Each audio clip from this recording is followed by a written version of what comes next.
ധനഹ 8-ാം വ്യാഴം. വിശുദ്ധ ലൂക്കായുടെ സുവിശേഷം 6-ാം അധ്യായം 37 മുതൽ 42 വരെയുള്ള വാക്യങ്ങളുടെ വിശകലനം. ആരെയും വിധിക്കരുത്. വിധിക്കുന്ന വിധിയാൽ തന്നെ നീയും വിധിക്കപ്പെടും. നീ അളക്കുന്ന അളവ് കൊണ്ട് തന്നെ നിനക്കും അളന്നു കിട്ടും. വിധിക്കരുത്. കുറ്റാരോപണം നടത്തരുത്.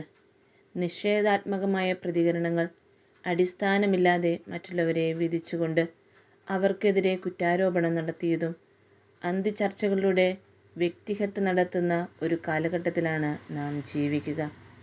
ഈ ചെറിയവരിൽ ആരെയും വിധിക്കാതിരിക്കുക.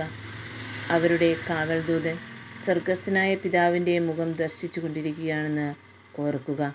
ക്ഷമിക്കുവിൻ, കൊടുക്കുവിൻ. ഭാഗാത്മക പ്രതികരണങ്ങൾ.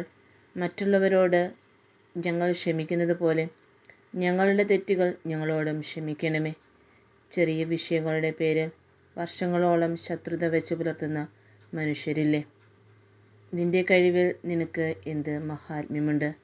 ദാനമായി ലഭിച്ചതല്ലാതെ നിനക്കെന്ത് മഹാത്മ്യമാണുള്ളത്? എല്ലാം ദാനമായിരിക്കെ ദാനമല്ല എന്ന വണ്ണം നീ അഹങ്കരിക്കുന്നതെന്ത്? നമുക്ക് അധികമായി ലഭിച്ചത് ദാനമായി നൽകണമെന്നാണ് ദൈവം ആഗ്രഹിക്കുന്നത്. സ്വന്തം കണ്ണിൽ തടിയിരിക്കെ അപരൻ്റെ കണ്ണിലെ പൊടി എടുത്തു കളയാനാണ് നിനക്ക് വ്യഗ്രത.